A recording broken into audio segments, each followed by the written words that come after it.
사도신경 고백함으로 7월 24일 목요일 새벽 기도를 함께 드리도록 하겠습니다. 전능하사 천지를 만드신 하나님 아버지를 내가 믿사오며 그 외아들 우리 주 예수 그리스도를 믿사오니 이는 성령으로 잉태하사 동정녀 마리아에게 나시고 본디오 빌라도에게 고난을 받으사 십자가에 못 박혀 죽으시고 장사한 지 사흘 만에 죽은 자 가운데서 다시 살아나시며 하늘에 오르사 전능하신 하나님 우편에 앉아 계시다가 저리로서 산자와 죽은 자를 심판하러 오시리라.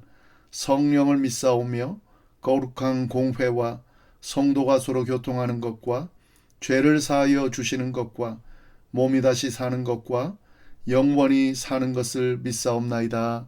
아멘. 찬송가 532장으로 우리 함께 찬양하도록 하겠습니다. 오늘 이 새벽에 하나님께서 저희에게 주신 말씀은 에스겔서 5장 1절부터 17절까지의 말씀입니다. 말씀이 길기 때문에 함께 나누면서 본문 말씀을 읽어 나가도록 하겠습니다. 에스겔서 5장인데요. 이 에스겔서 5장은 4장과 마찬가지로 에스겔의 충격적인 상징 행동들을 보여주고 있습니다. 하나님께서는 에스겔에게 상징적인 행동을 통해 이스라엘을 향한 메시지를 전달하셨는데 오늘 본문 5장에서도 마찬가지로 상징적인 행동을 명령하고 계십니다. 어떤 내용인지 함께 보겠습니다. 1절부터 4절까지의 말씀을 보시면은 하나님께서 에스겔에게 직접적인 상징 행동을 명령하는 장면이 나옵니다. 1절 보면 너 인자야 너는 날카로운 칼을 가져다가 삭도로 삼아 내 머리털과 수염을 깎아서 저울로 달아 나누어라 라고 명령하고 있습니다. 이 상징적인 행동은 당시 유다 백성에게 있어서는 매우 충격적인 명령이었습니다. 머리털과 수염의 경우는 유대인에게 있어서 아주 중요한 거죠. 명예와 존중의 존엄의 상징이었기 때문에 그것을 깎는다고 하는 것은 극심한 수치와 멸시 그리고 모든 것을 잃는 비참한 상황을 의미했습니다. 그런 문화적인 상황 가운데서 하나님께서 에스겔에게 머리털과 수염을 깎아서 저울로 달아 나누어 두라 라고 명령하고 계신 겁니다. 2절에 보면 이렇게 하나님께서 명령하신 대로 깎은 머리털은 세 부분으로 나누라고 또 이어서 명령하고 계십니다. 2절 말씀 보겠습니다. 그 성읍을 에워싸는 날이 차거든 너는 터럭 3분의 1은 성읍 안에서 불사르고 3분의 1은 성읍 사방에서 칼로 치고 또 3분의 1은 바람에 흩으라. 내가 그 뒤를 따라 칼을 빼리라 라고 되어 있는데요. 3분의 세 부분으로 나누어서 2절 상반절에 보면 3분의 1은 성읍 안에서 불사르라 라고 명령합니다. 이건 뭘 상징하냐면 예루살렘 성읍 안에서 기근과 전염병으로 죽을 자들이 있을 거다라는 것을 상징하고 있는 겁니다. 예루살렘은 더 이상 거룩한 성읍이 아니라 하나님의 진노가 불처럼 임하여서 모든 것을 태워버리는 곳이 될 것이다 라는 그런 상징적인 명령인 거죠. 그리고 나머지 3분의 1은 성읍 사방에서 칼로 치라 라고 되어 있습니다. 이것은 전쟁과 칼에 의해서 죽을 자들을 상징하는 것입니다. 바벨론 군대에 의해서 무참히 살해당할 자들을 그들의 운명을 이야기하고 있는 거죠. 이들은 성 밖으로 도망치려다가 칼에 죽거나 성읍이 함락될 때 전쟁 내 희생자가 될 것이다 라는 것을 상징적으로 예언하고 있는 겁니다. 그리고 2절 하반절에 보면 3분의 1은 어떻게 하는가? 나머지 3분의 1은요. 바람에 흩으라 라고 되어 있습니다. 이것은 바벨론 포로로 잡혀가거나 사방으로 흩어져 유랑하게 될 자들을 상징합니다. 이들은 고향 땅을 떠나게 될 거고 이방 땅에서 흩어져 살게 될 것이며 그들의 삶은 바람에 날리는 먼지처럼 불안정하고 정처 없이 떠돌 것이다 라는 것을 의미하는 겁니다.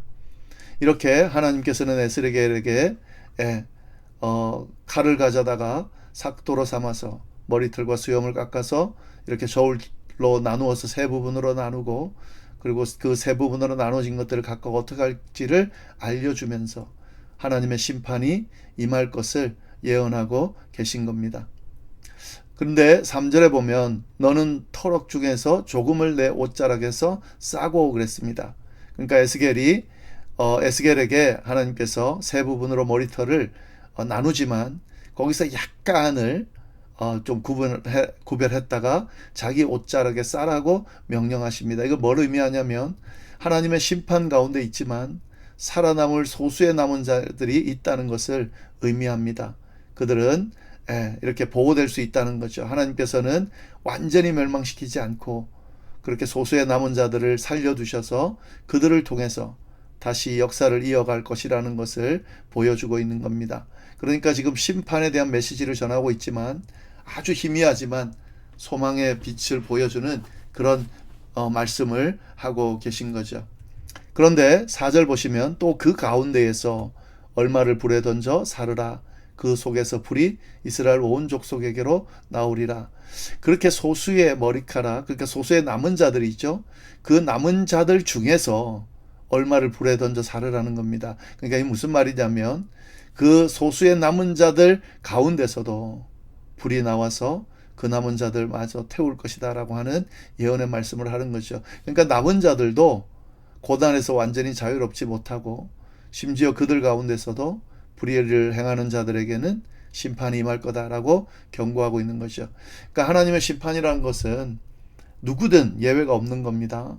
하나님 앞에 범죄하는 자들, 하나님의 말씀에 불순종하는 자들, 하나님을 만우리 여기는 자들, 이에 대해서 하나님이 반드시 심판하는데 소수의 남은 자들, 희망적으로 남겨둔 그 자들 가운데서도 하나님 가운데 불의를 행하고 하나님의 뜻을 따르지 아니하면 그들도 심판받을 거다라는 경고의 메시지를 에스겔을 통해서 하고 계신 거죠. 자, 그러면 하나님께서 이제 이스라엘 백성들에게 이런 혹독한 심판을 내리고 있는데 5절부터 8절을 보면 왜 그렇게 하나님께서 이스라엘 백성들에게 심판을 내리시는지, 아주 혹독한 심판을 내리시는지 그 이유를 분명히 밝혀주고 있습니다. 5절 6절 보시면 주 여호와께서 이와 같이 이르시되 이것이 곧 예루살렘이라. 내가 그를 이방인 가운데 두어 나라들이 둘러있게 하였거늘 그가 내 규례를 거슬러서 이방인보다 악을 더 행하며 내 율례도 그리함이 그를 둘러있는 나라들보다 더하니 이는 그들이 내 규례를 버리고 내 율례를 행하지 아니하였음이니라. 네, 하나님께서는 예루살렘을 지금 의미하면서 이야기하는데 이방인 가운데 두어 나라들이 둘러있게 하셨다라고 말씀하고 계십니다. 이 말은 무슨 말이냐면 예루살렘을 세계 중심부에 위치해서 하나님의 영광을 드러내고 주변 이방 민족들에게 하나님의 법과 진리를 가르치는 그런 빛과 같은 존재가 될 수 있도록 해주셨다는 거죠. 그러니까 그런 존재가 돼야 되는데 오히려 이스라엘은 이방인보다 더 악한 행위를 저질렀다는 거죠. 그들은 하나님의 규례와 율례를 버리고 우상을 숭배하면서 온갖 가증한 죄악을 행하면서 하나님의 뜻을 완전히 저버렸다라고 지금 이야기하는 겁니다. 그것 때문에 하나님께서 이렇게 혹독한 심판을 이스라엘 백성들에게 내리고 있는 거죠. 7절 말씀 보시면 그러므로 나 주 여호와가 말하노라. 너희 요란함이 너희를 둘러싸고 있는 이방인들보다 더하여 내 율례를 행하지 아니하며 내 규례를 지키지 아니하고 너희를 둘러있는 이방인들의 규례대로 행하지 아니하였느니라. 이스라엘의 죄악이 어떠한지 지금 이 성경이 자세하게 설명하고 있죠. 근데 이 이스라엘의 죄악을 보면은요, 하나님의 계명을 어기는 수준을 넘었다고 지금 하나님 표현하고 있습니다. 그들은 이방 민족보다 더 심각한 죄에 빠져 있다는 거죠. 하나님의 특별한 백성으로 하나님의 뜻을 들어야 되는 사명이 있는데도 불구하고 어둠의 세상보다 더 어두워진 모습을 가지고 있는 이스라엘 백성들을 하나님께서 지금 심판하시겠다라고 지금 이야기하고 있는 겁니다. 사실은 특별한 사랑을 받았죠. 하나님의 선민으로 그렇게 선택받은 백성으로 하나님이 세우셨는데 이방 민족들보다 더 악한 모습을 보이고 있으니 하나님께서 당연히 심판하시겠다고 할 수밖에 없는 거죠.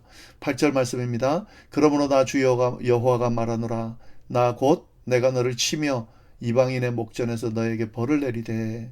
네, 하나님께서 이스라엘 심판하시겠다는 거죠. 그리고 이방인의 목전에서 심판하시겠다라고 선언하고 계신 겁니다.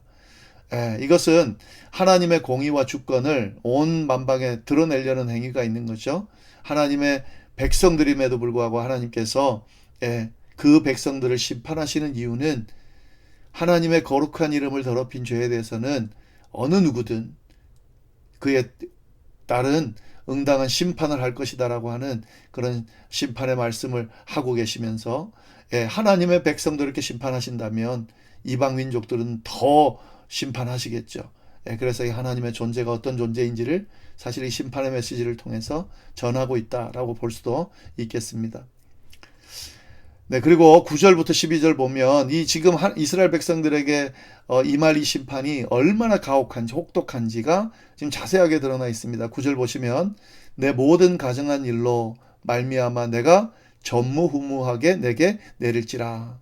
그러니까 하나님의 심판이 어느 정도냐면 전무후무하다는 거죠. 전에도 없었고 후에도 없을 정도로 극심한 심판을 내릴 거라는 거죠. 왜요? 그 모든 가증한 일로 말미암아 하나님 앞에 보여주는 그 죄악이 너무 극심해서 이스라엘 역사상 이토록 무서운 심판은 없었고 앞으로도 없을 것이다. 그런 심판이 임할 거다라고 지금 경고의 말씀을 하고 계신 겁니다. 네, 이어서 10절을 보면 심지어 부모가 자식을 잡아먹고 자식이 부모를 잡아먹는 끔찍한 기근을 예언하고 있습니다. 그러한즉 내 가운데서 아버지가 아들을 잡아먹고 아들이 그 아버지를 잡아먹으리라. 내가 벌을 내게 내리고 너희 중에 남은 자를 다 사방에 흩으리라. 지금 극심한 기근으로 인해서 부모가 자식 잡아먹고 자식이 부모 잡아먹는 그런 벌이 임할 거라는 거죠.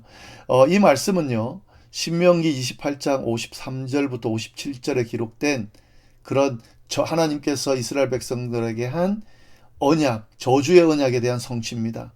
하나님께서는 분명히 이야기하셨습니다. 만약에 그 하나님께서 주신 언약을 배신하면 상상할 수 없는 비극이 일어날 거라 그랬는데 지금 에스겔을 통해서 그런 일들이 일어날 것을 지금 분명하게 드러내주고 있는 거죠.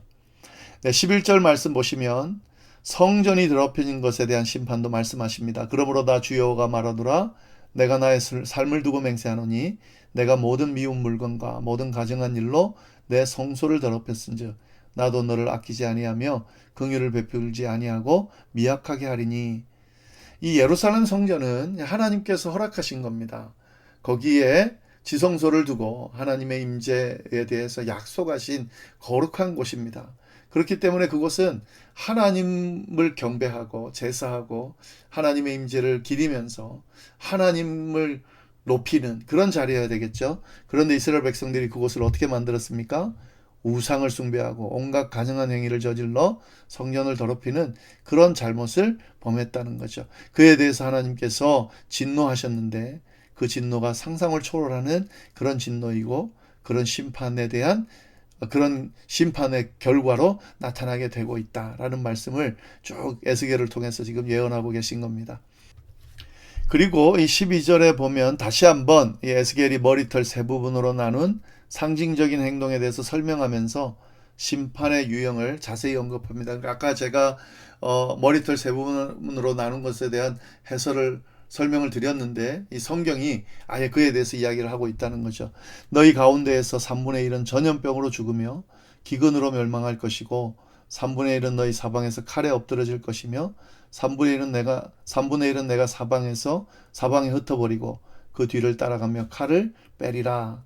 아까 말씀드렸죠. 3분의 1은 전염병으로 죽고 기근으로 멸망할 거다. 그러니까 성읍 안에서 죽은 자들을 의미하는 거죠. 3분의 1은 너를 둘러있는 칼에 엎드러질 거다. 그러니까 전쟁으로 죽은 자들을 의미하고요. 3분의 1은 내가 사방에 흩트고 또 그 뒤를 따라 칼을 빼리라. 그러니까 포로로 잡혀가거나 흩어질 자들에 대해서 이야기하고 있는 겁니다. 이처럼 이스라엘의 그 정말 극악한 하나님 앞에 범죄한 그 내용 때문에 이렇게 철저한 정말 혹독한 심판을 받을 것이다 라는 것을 에스겔을 통해서 예언하고 있습니다. 자, 그러나 그렇게 끝나지 않죠. 마지막으로 13절부터 17절까지의 말씀을 보면 이렇게 하나님의 진노와 하나님의 심판으로 모든 것이 끝나냐? 그러지 않습니다. 하나님의 진노가 완전히 임하고 나면 어떻게 됩니까? 그분의 영광이 회복될 것이라는 것도 마지막 메시지로 보여주고 있습니다. 13절 보시면 이와 같이 내 노가 다한즉 그들을 향한 분이 풀려서 내 마음이 가라앉으리라. 내 분이 그들에게 다한즉 나 여호와가 열심으로 말한 줄을 그들이 알리라. 예, 여기서 내 마음이 풀리리라는 말은 뭡니까? 마치 불타오르는 진노의 불길이 꺼지는 것 같이 그렇게 이제 사그라들 거다라고 하는 거죠. 하나님께서는 심판을 통해서 당신의 공의와 주권을 드러내시고 당신의 이름이 더럽혀진 것을 깨끗게 정하게 하실 겁니다. 지금 하나님께서 이렇게 심판하시는 목적이 뭔지를 우리가 잘 알 필요가 있는데요.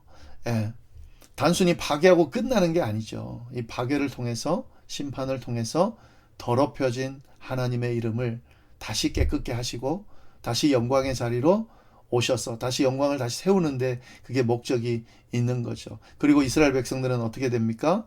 이런 혹독한 심판을 거치면서 하나님이 어떤 분이신지를 깨닫고 다시 하나님으로부터 나오는 그런 결과를 하나님께서 생각하시면서 지금 이 분을 내시고 심판을 하신다라고 분명히 이야기하고 있습니다. 14절 내가 이르되 또 너를 황무하게 하고 너를 둘러싸고 있는 이방인들 중에서 모든 지나가는 자의 목전에 모욕거리가 되게 하리니. 예. 이것도 이제 경고의 말씀이 또 주어지죠. 이스라엘은 주변 나라들에게 조롱과 경고의 대상이 될 거다라고 하는 건데요. 그러니까 하나님의 백성인데 하나님에게 얼마나 큰 죄를 지었는지 그리고 그 죄에 대해서 하나님의 심판이 얼마나 준엄한지를 이 주변 나라들에게 보여주는 본보기로 삼겠다라고 하는 말씀도 하고 계신 겁니다. 15절부터 17절 심판의 결과로 임할 재앙들을 다시 한번 강조하고 있습니다. 내 노와 분과 중한 책망으로 내게 형벌을 내린즉 너를 둘러싸고 있는 이방인들에게 내가 수치와 조롱거리가 되고 두려움과 경고가 되리라. 나 여호와의 말이니라. 내가 멸망하는 기근의 독한 화살을 너희에게 보내되 기근을 더하여 너희가 의뢰하는 양식을 끊을 것이라. 내가 기근과 사나운 짐승을 너희에게 보내 외롭게 하고 너희 가운데 전염병과 살육이 일어나게 하고 또 칼을 너희에게 임하게 하리라. 나 여호와의 말이니라. 기근, 악한 짐승, 전염병, 칼이 그 이스라엘 백성들을 덮칠 거고 그들의 자녀들을 빼앗을 갈 것이다 라는 경고의 말씀 이제 하고 있습니다. 이 모든 것은 하나님의 준엄한 심판의 도구들로서 사용되질 것이다 라고 하는 거죠. 그리고 이 모든 심판은 하나님의 말씀이고 이 하나님의 말씀대로 그 심판이 성취될 것이다 라고 지금 강조하면서 이 경고의 말씀을 하고 있는 겁니다. 이렇게 에스겔 5장 말씀은 이스라엘 백성들에게 아주 두려움과 경고의 메시지를 보내주고 있는데요. 여기서 우리가 두 가지를 좀 정리해서 말씀을 좀 본문을 정리해 보면은요.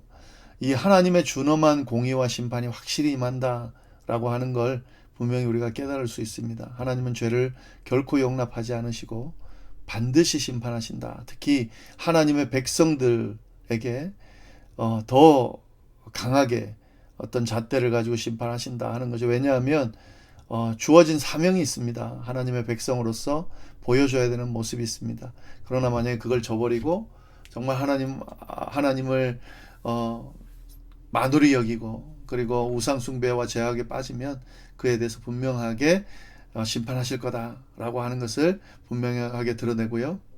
그리고 근데 이제 심판의 목적이 최종적으로 그냥 망하게 하는 것으로 끝나는 것이 아니라 다시 회개하고 회복할 수 있도록 이끄신다. 이것이 하나님의 마음이라는 것도 분명하게 드러나 있습니다. 이 하나님의 말씀, 경고의 말씀, 또 정말 돌이키기를 원하는 그런 어떤 기회를 주시는 사랑의 마음, 이런 것들을 잘 생각하면서 오늘 말씀을 다시 한번 잘 정리하시기를 바랍니다. 기도하겠습니다. 하나님 아버지 감사합니다. 귀한 말씀 주셔서 감사합니다. 에스겔을 통해서 주신 이스라엘 백성들에게 주신 그 경고의 말씀이 오늘 우리에게도 동일하게 들려질 수 있도록 인도하여 주옵소서. 하나님의 심판이 분명히 있다는 것을 알고 두려운 마음으로 경건하고 거룩한 삶을 살아가는 우리가 될 수 있도록 주여 인도하여 주옵소서. 감사하며 예수님의 이름으로 기도드립니다. 아멘.